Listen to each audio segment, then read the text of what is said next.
At 35,000 feet above Indonesia, a passenger jet cruised calmly through clear skies. The pilots had just spoken with air traffic control, and nothing seemed unusual. Then suddenly, the aircraft pitched downward into a terrifying dive. Within seconds, it was falling at extreme speed. When investigators recovered the black boxes, they discovered something chilling. Both recorders had stopped minutes earlier. What really happened aboard SilkAir Flight 185? On December 19, 1997, SilkAir Flight 185 departed from Soekarno-Hatta International Airport on a routine regional flight to Singapore Changi Airport. The aircraft was a Boeing 737-300 operated by SilkAir. On board were 97 passengers and 7 crew members, making a total of 104 people. Nothing about the departure suggested that this particular flight would soon become one of aviation's most debated mysteries. The aircraft itself appeared perfectly capable of making the journey.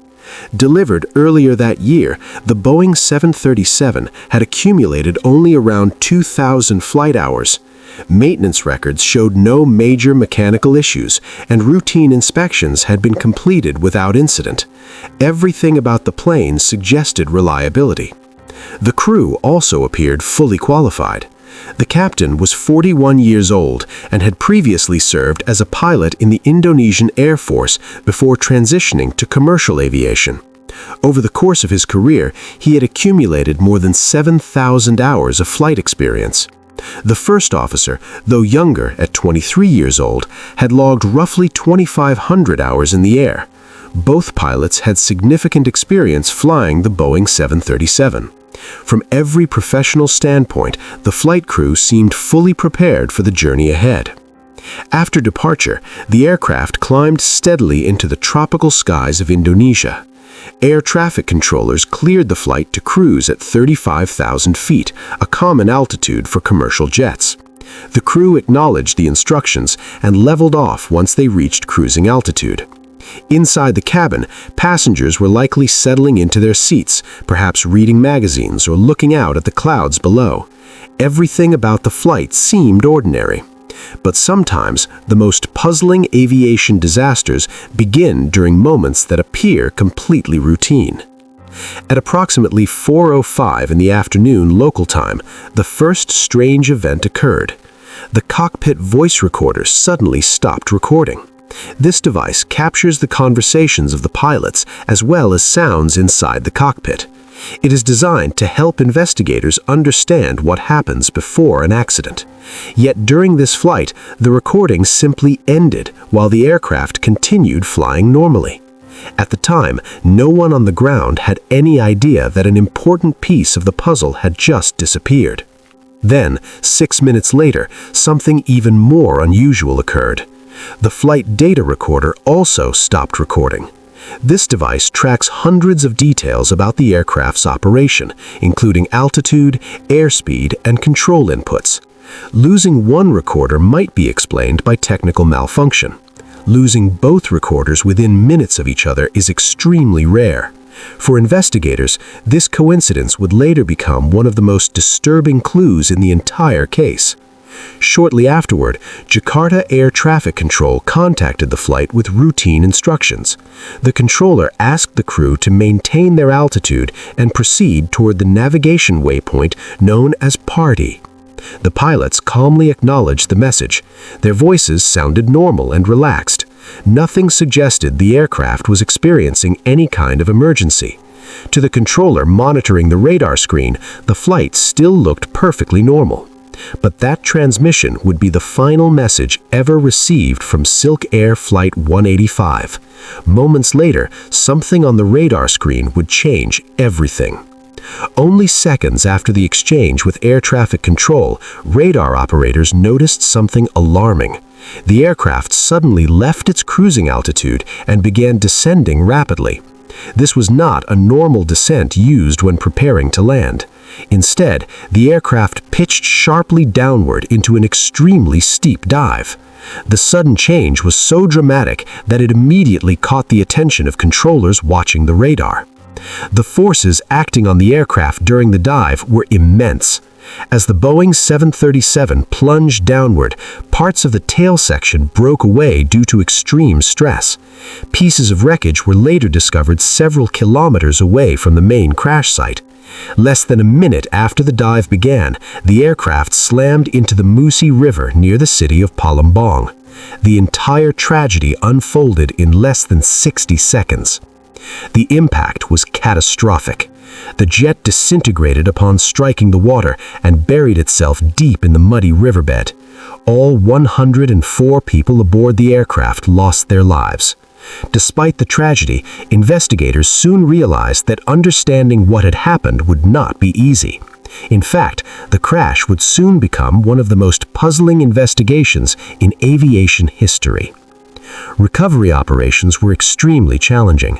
The crash site lay in a muddy river delta with strong currents, making underwater work difficult for divers. Over several weeks, teams managed to recover approximately 73% of the wreckage. Even with this evidence, investigators struggled to determine why the aircraft had entered such a sudden dive. The deeper investigators looked, the more questions seemed to appear. Analysis of the recovered debris ruled out several possible causes. There was no evidence of an explosion or bomb on board the aircraft. Investigators also found no signs of fire before the crash. The engines appeared to be operating normally until the moment of impact. As investigators examined the evidence, attention quickly turned back to the mysterious silence of the black boxes. When experts analyzed the cockpit voice recorder, they noticed something unusual. If the recorder had stopped due to electrical failure, certain sounds would normally appear in the recording. Those sounds were absent. The same question applied to the flight data recorder. Its sudden silence could not easily be explained by mechanical failure. These findings raised a troubling possibility. Someone inside the cockpit might have deliberately disabled the recorders. Investigators then began examining the personal backgrounds of the pilots. The first officer appeared to have no significant personal or financial problems. Colleagues described him as professional and responsible. There was no evidence linking him to any wrongdoing. The captain's background also appeared mostly normal, but investigators discovered that he had experienced financial losses through stock trading. While these losses did not leave him bankrupt, they suggested he may have been under financial pressure. He had also taken out several life insurance policies, including one that became active on the day of the crash. One theory suggested that the aircraft had been intentionally forced into the dive. Investigators from the National Transportation Safety Board analyzed radar data and aircraft simulations. Their findings suggested that the flight path matched deliberate nose-down control inputs. In simple terms, the aircraft appeared to have been pushed into the dive. If true, it would mean the disaster was not an accident at all. However, this conclusion was controversial. The official Indonesian investigation conducted by the National Transportation Safety Committee reached a different result. After examining the evidence, they stated that the cause of the crash could not be determined with certainty. Without the missing recorder data, the final moments of the flight remained a mystery. Another theory focused on a possible mechanical failure. During the 1990s, several Boeing 737 accidents were linked to problems with the rudder control system. In rare situations, a malfunction could cause the rudder to move unexpectedly and send the aircraft into a dangerous dive. Some experts suggested that a similar malfunction might have occurred on this flight, but investigators could not find conclusive proof that this had happened. More than 20 years later, the mystery remains unresolved. Some aviation experts believe the evidence points towards intentional action in the cockpit. Others argue that a rare mechanical failure may have occurred that investigators never fully understood, and the debate among experts continues to this day. What makes the case especially unsettling is how normal everything appeared before the crash. The aircraft was operating normally, the weather was acceptable, and the crew had just spoken calmly with air traffic control. Then suddenly, within seconds, the aircraft plunged toward the earth. Sometimes the most disturbing mysteries are the ones that begin with nothing out of the ordinary. Somewhere in those final moments above Indonesia, something happened inside that cockpit that no one outside the aircraft will ever fully know. The mystery of SilkAir Flight 185 still leaves investigators and aviation experts searching for answers. Was it a rare mechanical failure, a tragic human decision, or something we still don't fully understand? Cases like this remind us how quickly ordinary moments can turn into history's greatest mysteries. If you found this story fascinating, make sure to like and subscribe for more real investigations, unsolved mysteries, and incredible true stories from around the world. And tell us in the comments, what do you think really happened aboard SilkAir Flight 185?